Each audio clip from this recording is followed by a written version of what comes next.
너희 목마른 자들아 어서 물러 나오너라. 돈 없는 자도 오라.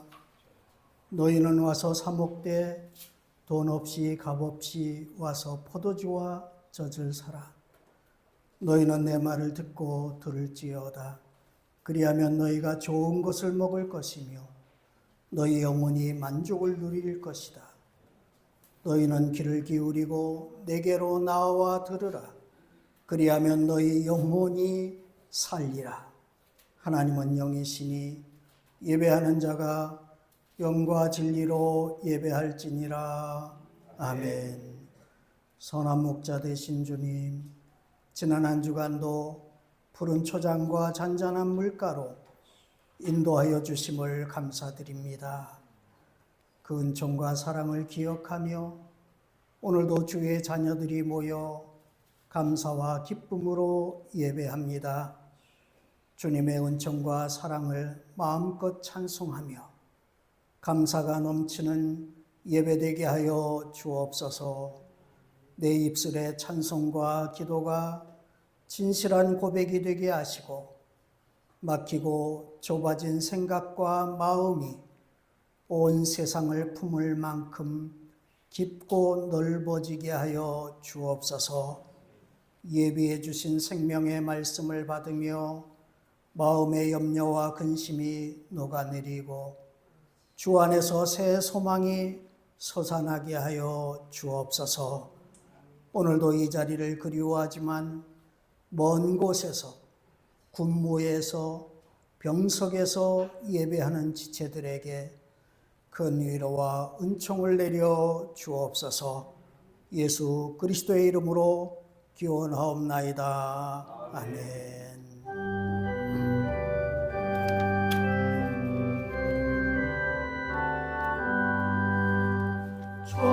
전능왕 오셔서 주의 이름 찬송케 하옵소서.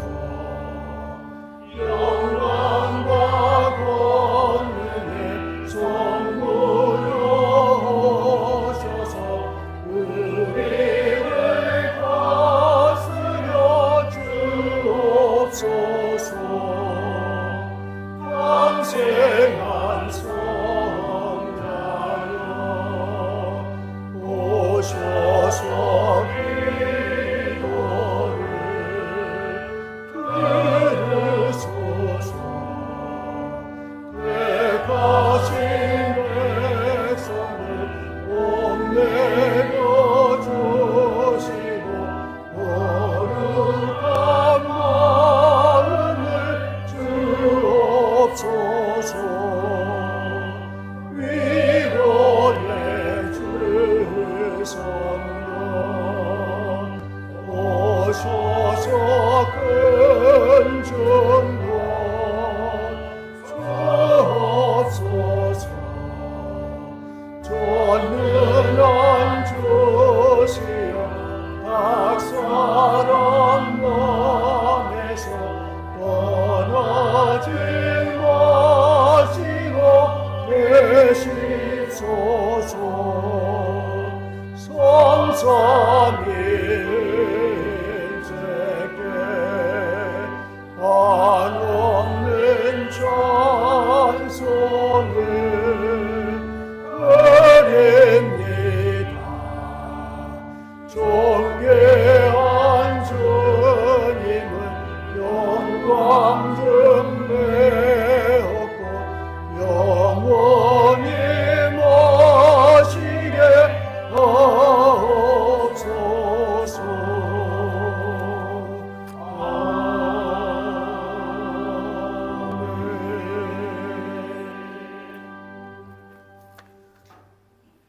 성시를 교독하십시다. 교독문 22번 시편 37편의 말씀입니다.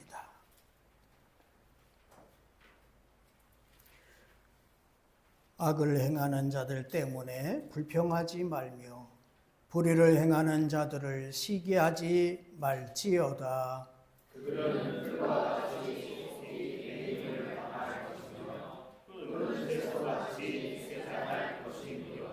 여호와를 의뢰하고 선을 행하라. 땅에 머무는 동안 그의 성실을 먹을거리로 삼을지어다.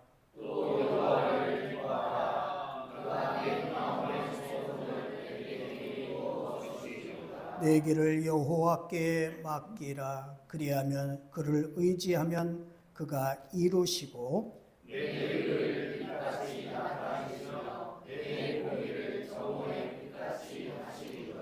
여호와 앞에 잠잠하고 참고 기다리라.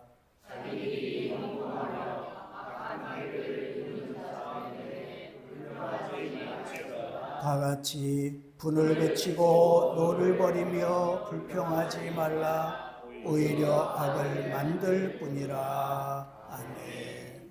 다 자리에 앉으셔서 찬송가 389장 계속해서 370장 찬송합니다.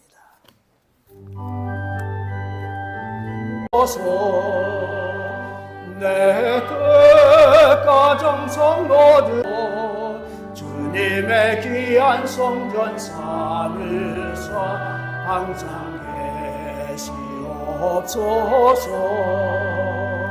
나 주님 힘써 섬기며 늘 충성하며 살리니 내 갈 길 인도하여 주소서. 오 나의 주시여 내 맘된 친구 되신 그 주여 나에게 임재하시사 이 세상 승질되어 승질되 주여 함께하소서. 나 주님 품에 안기려 참한시 영생 드리리 내 갈 길 인도하여 주소서. 오 나의 주 안에 있는 주 안에 있는 나에게 당근심이 있으려 십자가 밑에 내 짐을 풀었네. 주님을 찬송하면서 할렐루야 할렐루야 내 앞길 멀고 험해도 나 주님만 따라 그 두려움이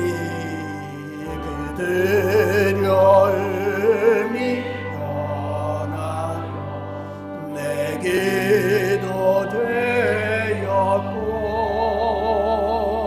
전날의 한숨 변하여 내 노래 되었네. 주님을 찬송하면서 할렐루야 할렐루야 내 앞길 멀고 험해도 나 주님만 간증합니다.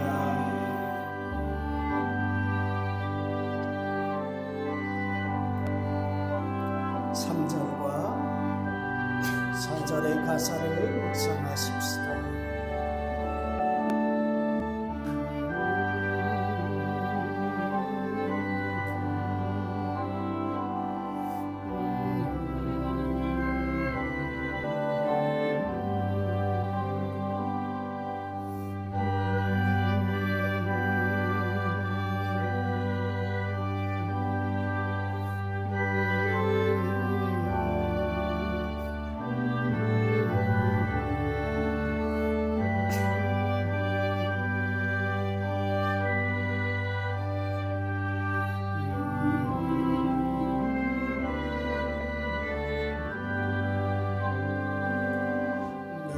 증인 자비하셔서 늘 함께 계시고 내든 비판을 하시고 늘 채워주시네. 주님을 찬송하면서 할렐루야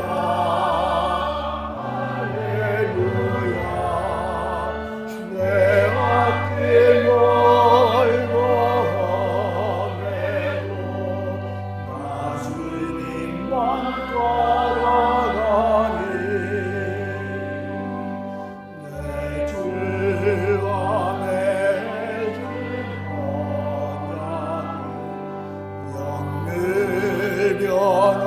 변하시니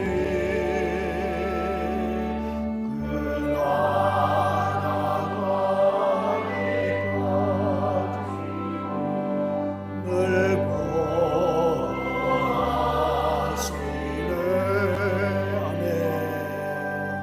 주님을 찬송하면서 할렐루야 할렐루야 내 앞길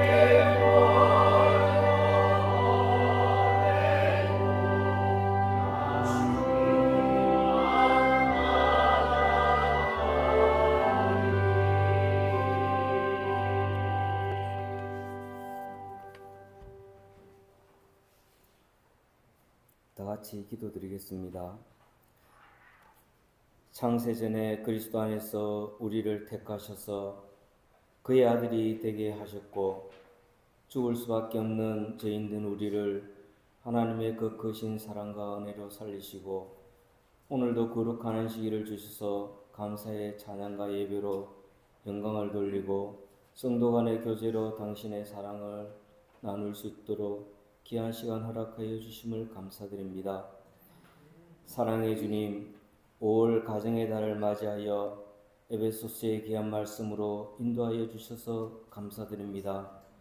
믿음 안에 있는 자녀에겐 부모를 순종하며 공경하는 약속의 계명을 주시고 신앙 안의 부모에게 자녀를 주의 교훈과 훈계로 양육하게 하시고 부부간에 주께 하는 순종과 그리스도께서 교회에게 하는 사랑으로 서로 존중하며 신뢰 믿음 가운데 세워지는 가정이 되게 하심을 감사드립니다. 온유한교회 모든 성도들에게 축복하여 주시사 주님이 늘 동행하는 건강한 가정으로 축복하여 주셨기를 간절히 바랍니다. 이런 축복은 온유한교회 몸된 교회에서 예배와 찬양, 헌신과 봉사로 교회를 세울 수 있도록 하시었고 세상에선 하나님의 자녀로 빛과 소금의 역할을 감당하기에 부족하지 않도록 하옵소서. 특히 온유한교회 청년들에게 하나님의 축복이 늘 함께하기를 바랍니다.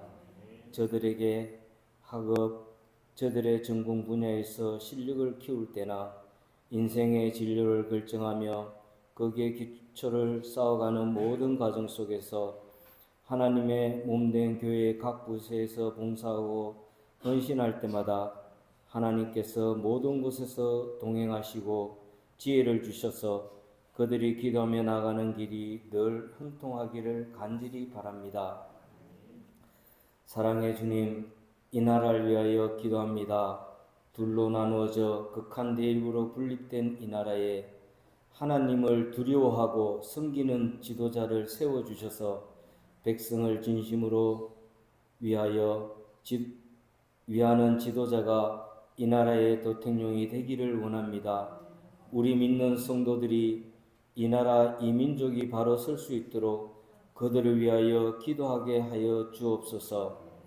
주님, 오늘 귀한 말씀으로 단위에 서신 이종숙 목사님을 축복하여 주옵소서. 말씀과 예수님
18절부터 마지막 절까지.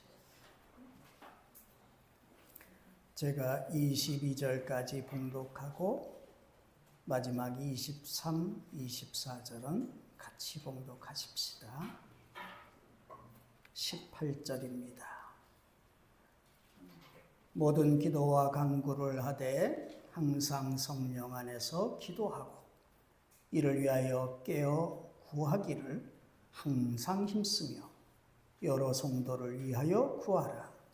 또 나를 위하여 구할 것은 내게 말씀을 주사 나로 입을 열어 복음의 비밀을 담대히 알리게 하옵소서 할 것이니 이 일을 위하여 내가 쇠사슬에 매일 사신이 된 것은 나로 이 일에 당연히 할 말을 담대히 하게 하려 하심이라.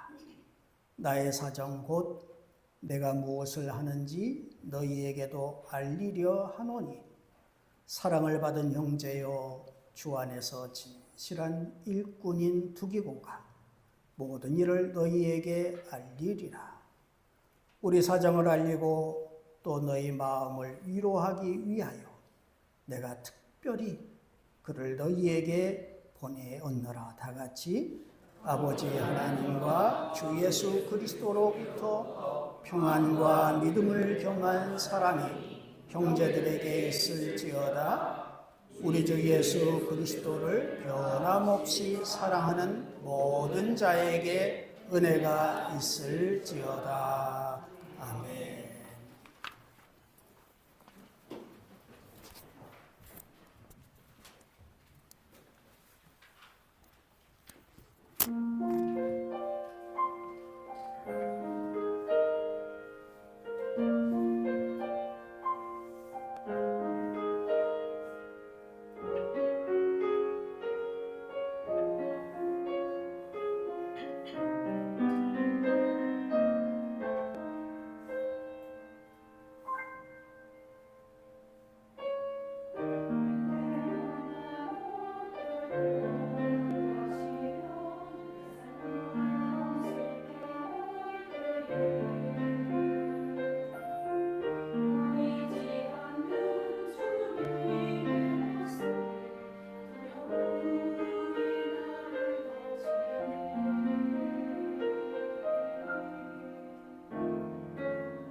할렐루야 찬양대 감사합니다.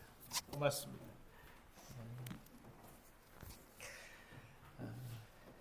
옆에 계신 분 한번 인사 나눠 보시겠습니다. 주님의 이름으로 사랑합니다.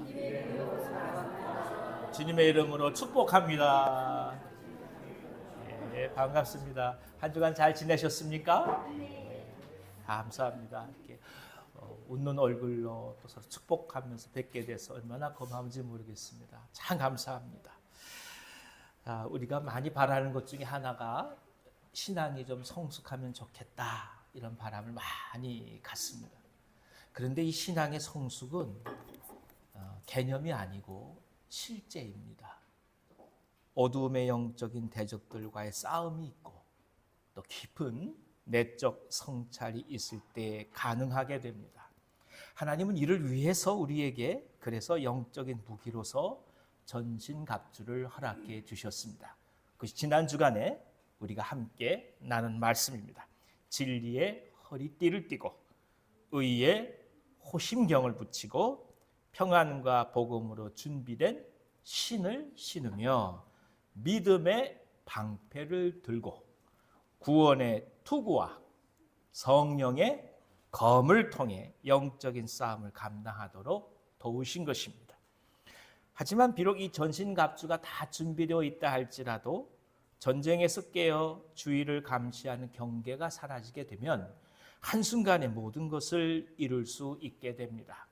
그래서 적이 올 곳에 미리 병사를 배치하고 깨어 있어야 하는데 이를 바로 영적인 측면에서 굳이 비유하고자 한다면 기도라 말할 수 있을 것입니다. 사도 바울은 영적 전쟁의 동력으로서 기도를 강조하고 있습니다. 그러니까 전신갑주에 대한 말씀을 하시고 그 다음에 하신 말씀이 기도에 관한 말씀이라는 것입니다. 진지한 마음으로 에베소 교회를 향해서 인사를 또한 아울러 하고 있습니다. 하나님께서 오늘 이 귀한 말씀을 저희 가운데 은혜해 주시기를 원합니다. 다 같이 18절을 읽어주십시오. 모든 기도와 간구를 하되 항상 성령 안에서 기도하고 이를 위하여 깨어 구하기를 항상 힘쓰며 여러 성도를 위하여 구하라. 두 가지가 얘기되죠. 기도하라는 것과 그리고 여러 성도를 위해서 구하라. 두 가지입니다. 먼저 기도는 정해진 일정한 영역에서만 필요한 것이 아니라 삶의 모든 부분을 다 다룬다는 것을 말씀합니다. 그 내용이 있어서 성과 속의 이분법으로 모든 것을 구별하고자 하는 사고가 아니라 통합적인 사고 속에서 그 의미를 찾게 합니다. 하나님은 인간을 무엇으로 만드셨습니까? 흙과 그 코에 생기를 불어넣어 주셨죠. 흙으로만 만드신 것이 아니라 생기를 불어넣어 주셨더니 무엇이 되었습니까? 생명이 된지라. 육체를 갖고 있는데 뭐라고 표현한다고요? 생명이 된지라. 하나님 나라에서는 육체와 영혼의 구별이 안 되는 거예요. 성과 속의 구별이 일어나지 않는 거예요. 하나님 나라로서 의미가 있는 것입니다. 기도는 이것이 성스러운 것이니까 기도하고 이것은 어떻게 보면 성스럽지 않은 것이 기도하지 말자 이렇게 할 수 있는 것이 아니라는 거예요. 인간은 다 몸을 갖고 살아갑니다. 인간은 영을 갖고 있는 존재지만 동시에 몸을 갖고 있는 존재예요. 그래서 영과 육을 단편적으로 나눌 수 있는 것이 아니에요. 함께 이 땅을 살아가는 거예요. 그래서 믿음은 생각과 개념이 아니라 무엇입니까? 실제예요. 결혼하고 아이 낳고 힘들고 고생하고 눈물 흘리고 고통당하고 이것이 삶이고 그것이 기도 제목인 거예요. 이걸 누가 성스러운 것이 아니라고 얘기하겠습니까? 그런 거 아니에요. 기도가 깊다는 것은 그렇기 때문에 자신의 문제에만 충실한 것이 아니라 더 나아가서 주위를 살피고 둘러볼 수 있는 넓이까지 갖게 된 것을 말합니다. 물론 기도말을 잘 한다고 해서 그가 깊은 신앙을 가졌다고 단정적으로 평가할 수는 없습니다. 하지만 적어도 기도를 깊이 한다는 것은 그만큼 자기 자신을 객관적으로 바라보면서 자신을 넘어서서 주위를 바라보는 섬김의 눈으로 확장되어 간다는 것을 의미한 것이 분명합니다. 따라서 우리가 깊이 기도를 하고자 수고하고 노력하는 것은 정녕 아름다운 그리스도인의 덕목이요 생활이라고 할 수가 있습니다. 아울러 주목해야 할 것은 이 기도가 여러 성도를 위한 중보기도로 발전해 간다는 것입니다. 사실 중보기도라고 한다면 대부분 전폭적으로 자신의 삶을 하나님께 내어드린 사람들이 갖게 되는 특징처럼 인식될 때가 많습니다. 하지만 종교개혁자 루터와 깔뱅에 의해서 오늘날 우리 개신교가 누리는 가장 중요한 전통 중에 하나는 만인 제사장이라고 이야기를 합니다. 그러니까 이 중보기도는 훨씬 더 중요하다는 뜻을 갖습니다. 그러니까 종교개혁은 제사장이 사라지는 게 아니에요. 종교개혁은 교회 지도자가 사라지는 게 아니에요. 우리가 서로가 서로를 향하여서 제사장의 역할을 할 수 있다는 게 만인 제사장설이에요. 예전에는 성인에게 강구했어야 됐어요. 베드로여 우리를 위하여 구해 주십시오 이거예요. 예전에는 그 어떤 누군가를 통해서 나아갔어야만 됐어요. 사제라는 직급을 통해서 나아가야만 됐어요. 그런데 이젠 그게 아니라는 것이죠. 당신을 위하여 제가 중보할 수 있고 당신이 저를 위하여 중보할 수 있는 거예요. 이것이 만인 제사장설이에요. 이 귀한 전통이 우리 개혁교회에 있는 것입니다. 그러니 중복이다라고 하는 것은 얼마나 귀하고 소중한 우리가 축복인 줄 또 한번 깨닫는 것입니다. 본래 중세 로마 교회가 가지고 있던 전통은 중보의 기능을 편협하게 사제에게 제한시켜 버리고 말았습니다. 참된 중보는 제사장들만이 할 수 있는 것인데 이 제사장적 특권이 오직 사제에게만 전승되어 있다는 것입니다. 하지만 개혁자들은 그것이 아니라 예수 그리스도 안에서 성소의 휘장이 찢겨지면서 모든 성도가 제사장적 사역을 감당할 수 있다고 고백해 왔습니다. 이런 개혁 전통에 서게 되면 성도들은 제사장들만 했던 중보의 사역을 이제는 어느 누구를 향하여서도 제한 없이 감당할 수 있게 된 것입니다. 옆에 계신 분들 한번 얘기해 주시겠습니까? 당신이 저의 제사장입니다. 한번 얘기해 주세요. 또 한번 얘기해 주세요. 제가 당신의 제사장입니다. 이 말씀을 하신다는 무슨 뜻이겠어요? 당신을 위해서 내가 기도하겠습니다. 이 뜻이에요. 이제부터 그 말씀하시는 분들 위해서 기도해 주셔야 돼요. 왜냐? 이 중보기도 할 수 있는 건 우리 개혁교회, 특별히 개신교가 갖고 있는 놀라운 하나님의 축복이기 때문에 그래요. 이 특권을 우리가 사용해야 된다고요. 서로 위해서 축복하고 기도하고 마음을 어루만져가면서 간구할 수 있는 거 아니겠습니까? 함께 공동체로 살아가는 모든 이들을 위해서 우리가 서로를 향해 중보할 수 있는 특권을 입었습니다. 가슴 벅찬 일입니다. 이런 사역을 위해서 믿음의 선배들이 피를 뿌리고 흘려서 개혁의 씨를 뿌렸던 것이고 그런 전통 때문에 우리가 참 형제 자매로 지금 이 자리에서 함께 중보할 수 있게 된 거 아니겠습니까? 그래서 소중합니다. 우리 자신이 누군가를 향해서 중보할 수 있다는 것이 너무나도 귀한 것입니다. 사실 인간은 자기중심적인 개인주의로 치닫기가 쉽습니다. 자칫하면 신앙이 공동체와 관계없는 자신만의 주관적 경험이 되기 쉽습니다. 그래서 공동체를 강조하고 공동체를 귀히 여김으로써 이 주관적인 신앙을 조금이나마 교정받는 것이 필요합니다. 예컨대 우리가 말씀 묵상을 하고 큐티를 하면서 주관적으로 깊이 하나님과의 은혜 속에 들어간다고 한다면 마을 모임, 그러니까 이 순나눔은 여러 성도들이 묵상한 것을 토대로 객관적인 사고가 성장하는 계기가 된다는 것입니다. 나만이 알고 있는 신앙이 아니라 공동체를 통해 검증되면서 성서의 주관적 해석에서 머무르지 않고 객관적인 계시의 중요성을 깨달을 수 있기 때문입니다. 마찬가지로 기도에 있어서도 보다 더 공동체적 의미를 담고 있는 것이 바로 중보기도라 하겠습니다. 중보기도를 통해 연합의 의미를 상기하고 보이지 않는 하나님께서 모두를 하나로 만들어 가신다는 교회의 일치 또한 경험해 갈 수 있기 때문입니다. 아무리 설명을 하고 이야기를 하고 설득을 한다 해도 인격이 바뀌어지는 것은 어렵습니다.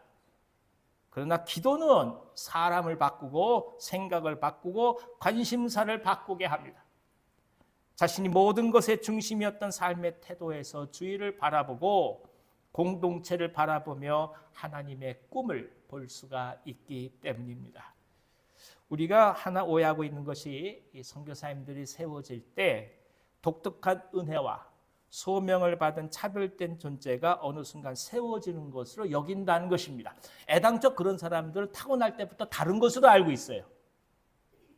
하지만 실제로 선교사님들은 거창하고 유별난 과정을 통해 사역의 길에 들어서는 것은 아닙니다. 일단 복음에 대한 은혜와 더불어서 어느 한 나라를 마음에 품게 되는 거예요. 그리고 관심을 갖는 것으로부터 시작합니다. 그 나라의 언어가 좋아지기 시작하고 문화를 궁금해하기 시작하고 역사적인 아픔이 무엇인지를 깊이 바라보게 됩니다.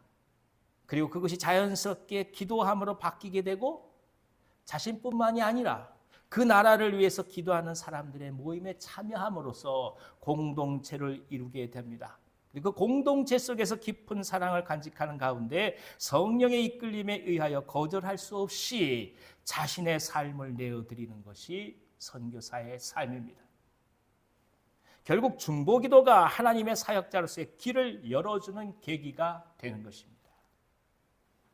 세상에서 말합니다. 너무나 간절히 원해야 어떠한 일이 이루어진다고 말이죠. 소원하지 않는데 어찌 이루어지겠습니까? 세상도 이렇거늘 하나님의 나라야 오죽하겠습니까? 하나님의 나라는 바로 간절한 기도로부터 출발합니다. 기도하면서 방향이 보이고, 기도하면서 꿈을 품고, 기도하면서 새로운 세상을 바라보고, 기도하면서 오늘의 고단함을 딛고 일어서는 것 아니겠습니까? 우리가 중보기도의 성숙한 일꾼으로 그래서 깊이 자라가기를 기원합니다.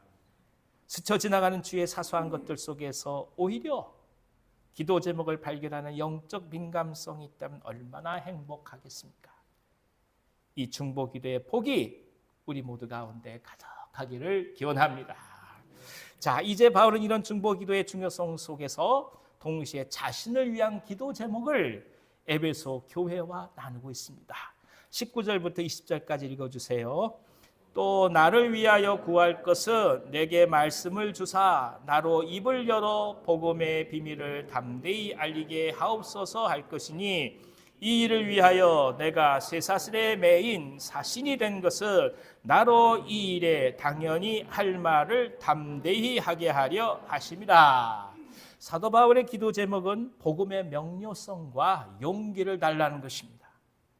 복음의 비밀을 전할 때 배우게 되는 것은 그것은 말의 유창함을 필요로 함이 아니라 분명한 명료성이 있어야 합니다. 물론 이 명료함을 담대히 증가할 수 있는 용기가 필요한 것도 사실입니다. 복음은 단순합니다. 우리가 예수 믿기에 지옥이 아닌 천국을 간다는 것입니다.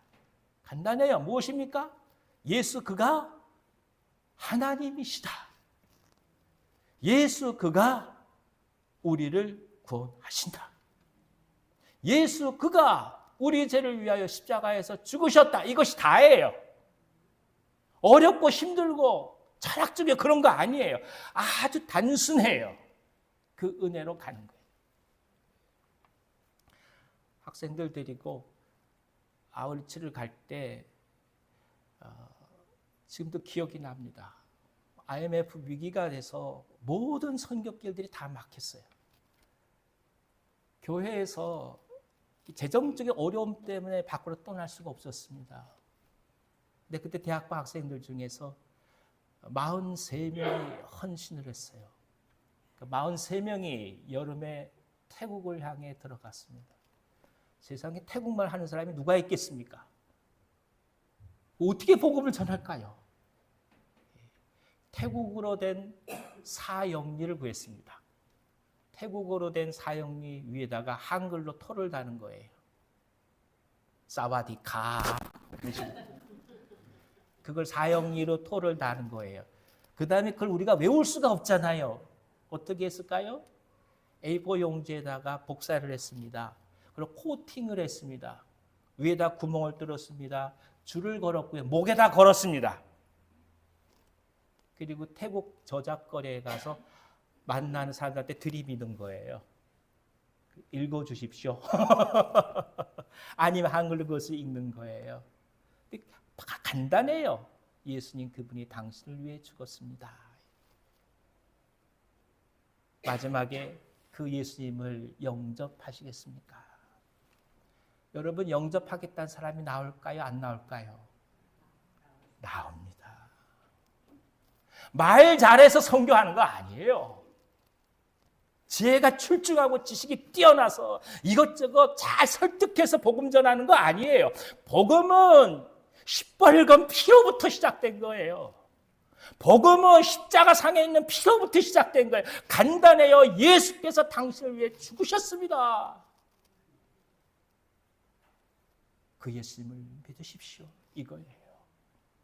그렇게 교회는 2000년을 지금까지 하나님께 영광을 올리며 나아갔습니다. 이것이 복음의 명료성이에요. 학문적으로 설명하려고 애쓴다고요. 논리로 설명하려고 애쓴다고. 그래서 예수 믿던가요? 아니에요. 예전 섬기던 교회 목사님이 그 얘기를 하시더라고요. 몸이 다 고장이 나서 목회를 할 수 없어서 그냥 그러고 계실 때 알고 있었던 한 집사님이 다급하게 전화가 왔다는 거예요. 우리 남편이 이상하다. 직감적으로 뭔 일이 있구나 싶어서 이 목사님 뛰어가신 거예요. 이상한 지금 막 현상을 겪고 있는 거예요. 목사님 그분을 위해서 안수하며 기도하기 시작했습니다. 말씀을 선포하며 밤새 기도해 주셨어요. 이분이 새벽에 온전히 돌아온 거예요. 그분이 얘기하신 거예요. 저는 카이스트 교수입니다.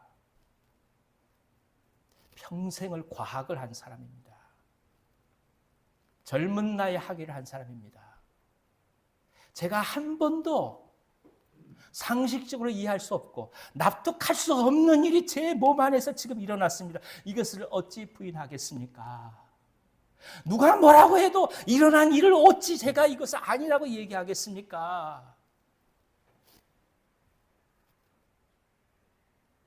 이분이 자기 옆에 친구들 한두 분 해서 시작된 것이 여러분 잘 알고 계시는 온누리 교회인 거예요.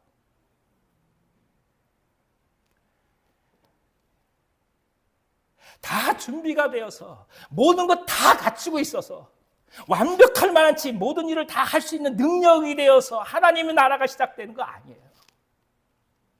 복음은 명료한 거예요. 복음은 단순한 거예요. 이렇저렇 얘기하시죠? 천만에요. 아니에요. 예수께서 당신을 위해 죽으셨습니다. 내 죄를 위해 죽으셨어요. 무슨 말을 더 하겠습니까? 여러분 그것이 우리 가운데 지금 있기에 이 자리에 앉아 계신 거 아니겠어요? 감옥에서 기도하는 거예요. 너희들이 나를 위해서 기도할 것은 내가 이 복음을 분명하게 명료하게 전할 수 있도록 기도해 다오. 이게 바울의 얘기인 거예요.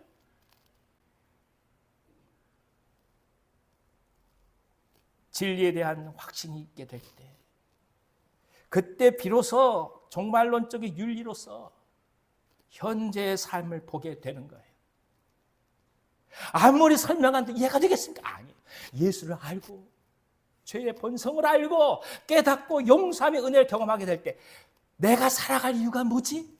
내가 지금 살아온 것이 무엇을 위해 살았지? 앞으로 남은 인생 내가 뭘 위해 살까? 생각이 바뀌어진 게 그게 바로 무엇입니까? 종말론적인 윤리가 되는 거예요.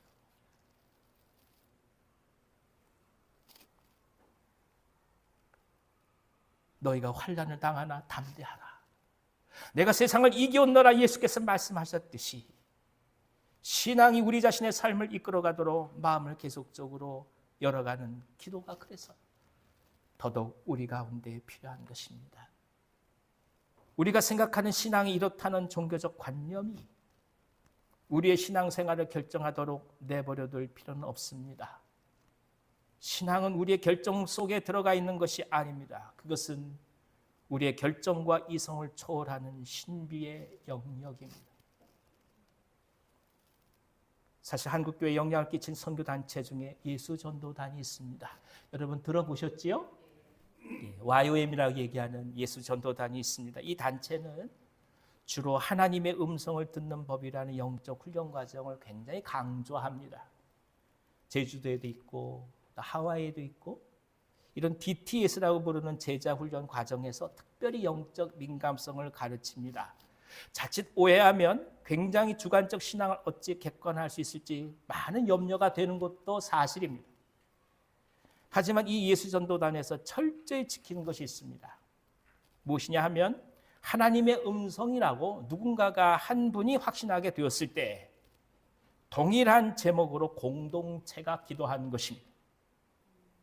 그러니까 공동체 다른 사람도 그와 같은 내적인 음성을 듣는 것이 확인되어야 비로소 공식적인 하나님의 뜻으로 받아들이고 사역을 진행한다는 것입니다. 제가 예전에 섬기던 교회 목사님이 계셨는데 젊은 처자가 자꾸 따라와요. 왜 그러냐 그랬더니 기도하다 응답받았대요. 당신 부인이 되는 것으로. 어떻게 하겠어요? 그렇게 음성을 들었다는데. 제가 이 상황을 어떻게 하지? 목사님 어떻게 하시나? 목사님 웃으면서 하나님이 그렇게 말씀하셨다면 하나님이 저에게도 그렇게 말씀하실 거예요. 자매님, 제가 기도할 테니 가 계세요. 하나님이 저에게 그렇게 말씀 안 하시네요.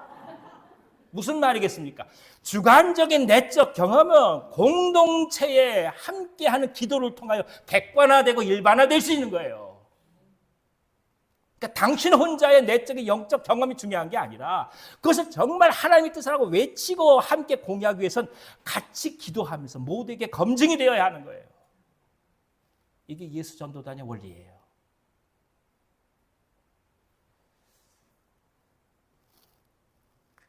공동체의 다른 사람도 그와 같은 내적인 음성을 듣는 것이 확인되어야 비로소 공식적인 하나님의 뜻으로 받아들이고 사역을 진행한다는 것입니다.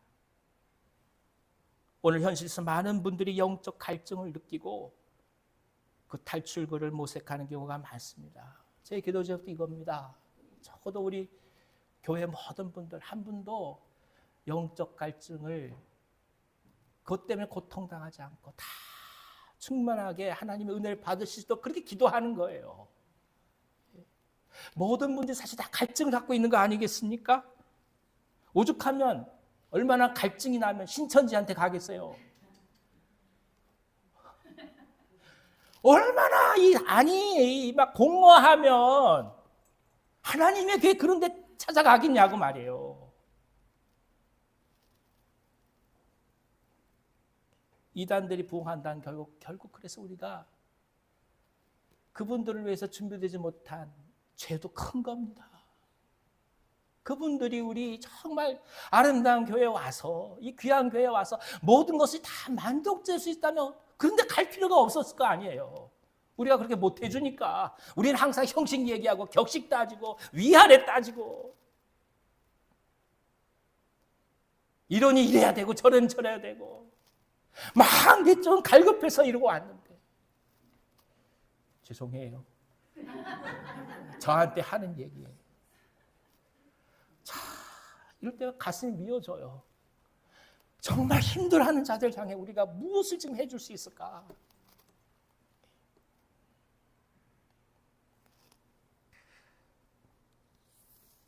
다른 사람들이 본인과 같이 동의하지 않으면 많은 사람들은 색안경을 끼고 봅니다.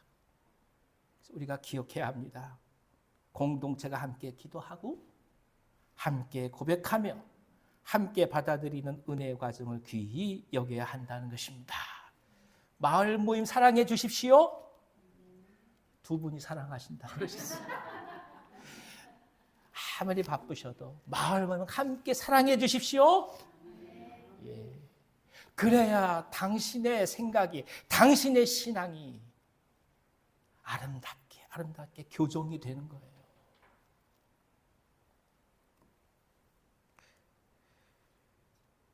겸손히 주 앞에 내려놓는 과정을 우리가 경험하는 것입니다.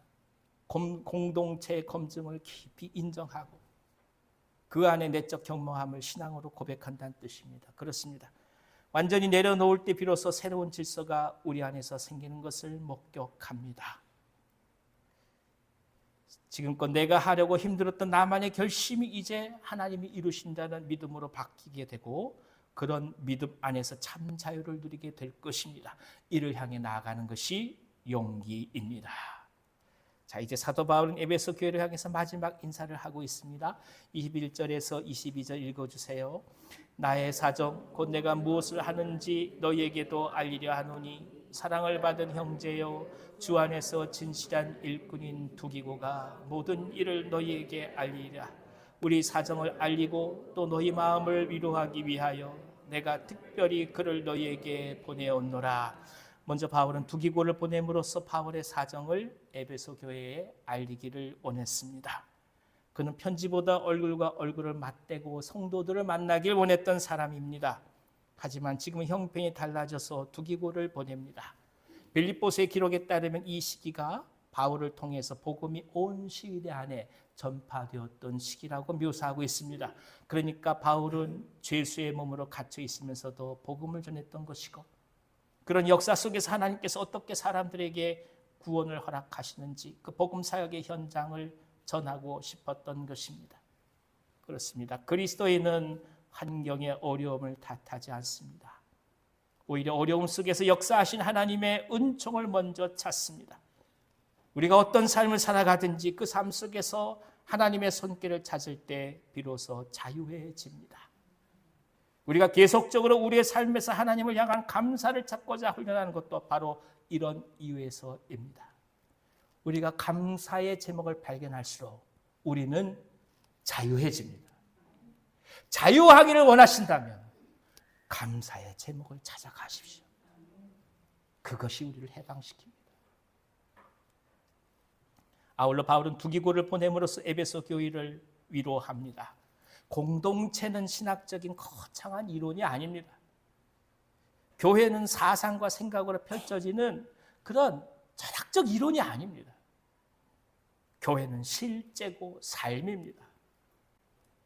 교회는 더불어 함께 살아가는 그리스도의 몸입니다. 그래서 비록 바울은 감옥에 있지만 에베소 교회들과 한 교회가 되기 위해서 부단히 지금 애를 쓰고 있습니다.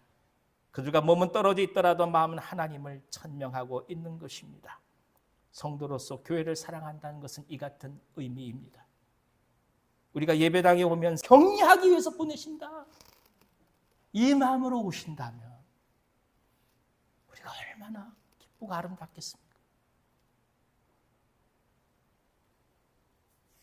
힘을 내시기 바랍니다. 우리 한 사람 한 사람이 교회에 된 우리 자신들을 위한 격려고 소중한 하나님의 사람이기 때문입니다. 마지막으로 바울은 축복 기도로 말씀을 마칩니다. 23절 24절 읽어주십시오. 아버지 하나님과 주 예수 그리스도께로부터 평안과 믿음을 겸한 사랑이 형제들에게 있을지어다. 우리 주 예수 그리스도를 변함없이 사랑하는 모든 자에게 은혜가 있을지어다. 아멘. 바울의 축복은 4가지로 요약됩니다. 평안, 믿음, 사랑, 그리고 은혜입니다. 이것이 그리스도인들이 누려야 할 가장 본질적 복입니다.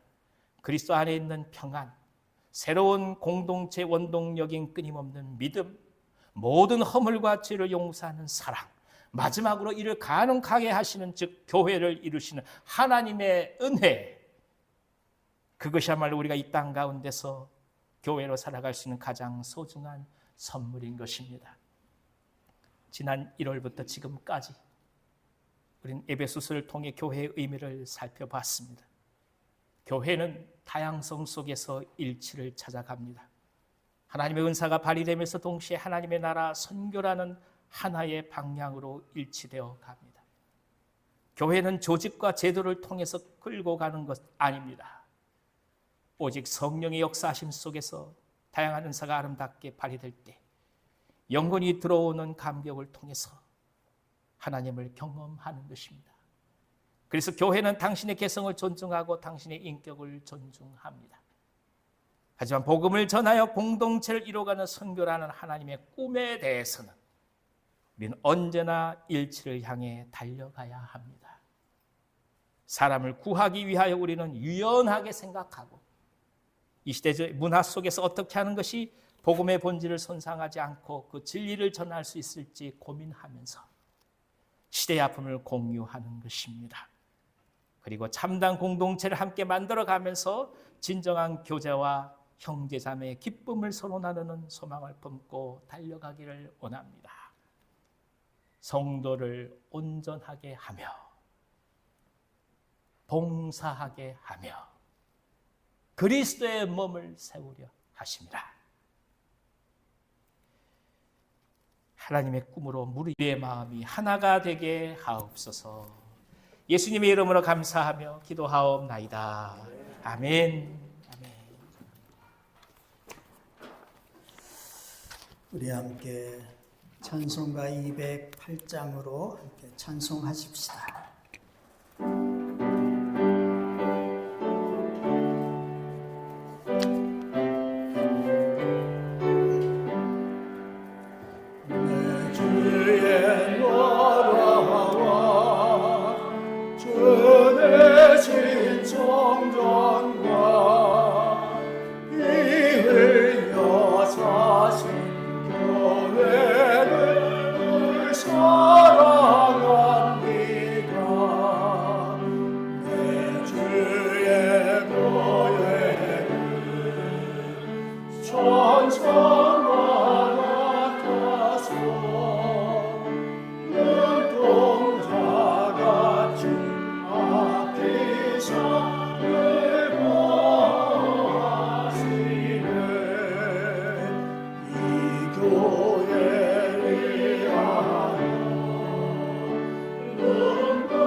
교회 소식 알려드립니다.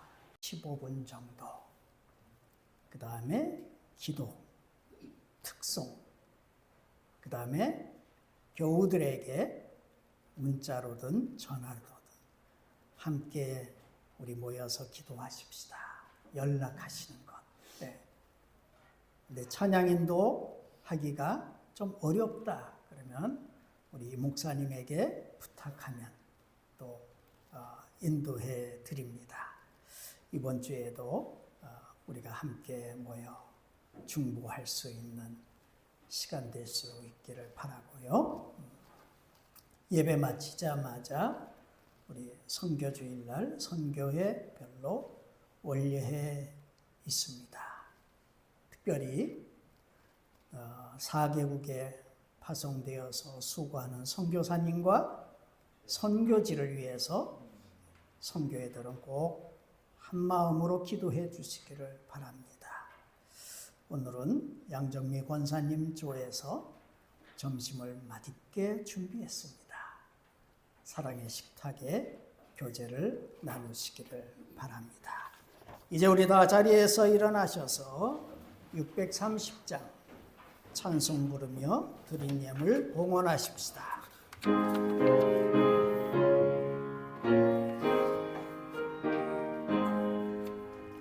진리와 생명 되신 주 이 몸을 바치옵니다.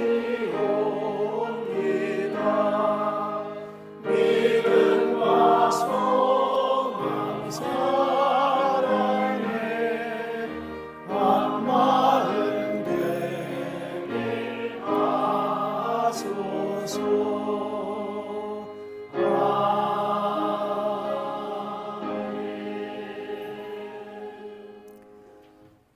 사랑과 은혜가 풍성하신 하나님, 사랑의 손길로 자녀들을 돌보시며 날마다 일용할 양식을 주시어 오늘에 이르게 하심을 진심으로 감사드립니다. 받은 사랑과 은총을 기억하며 나의 몸과 마음, 삶을 담아 감사한 마음으로 예물을 드렸습니다. 사랑과 감사의 고백으로 드린 예물이 사용되는 곳에 주님의 나라가 든든히 세워지고 새 생명으로 거듭나는 놀라운 역사가 일어나게 하여 주옵소서. 한 주간도 성실하게 겨자씨 같은 작은 씨앗을 심어도 싹이 나고 튼실하게 성장하여 풍성한 결실을 맺어 거두는 복을 받게 하여 주옵소서. 감사드리며 예수 그리스도의 이름으로 기도하옵나이다. 아멘.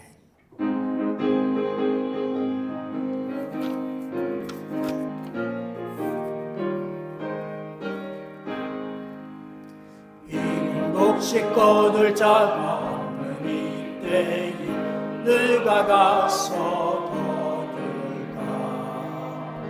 내가 어찌 게으르게 앉아 있을까. 어서 가서 비하리.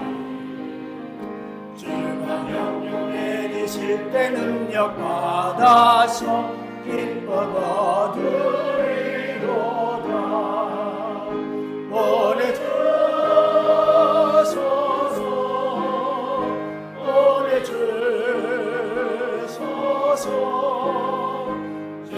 숯불 내 입술에 대니 어찌 주저나. 주여 나를 보내주소서.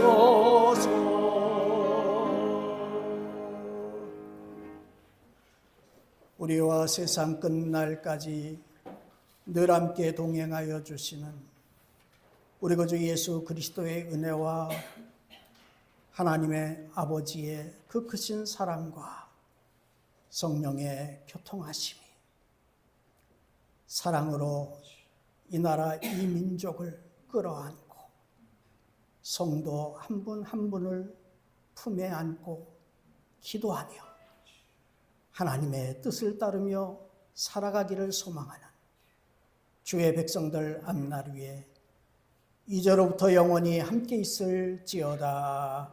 아멘.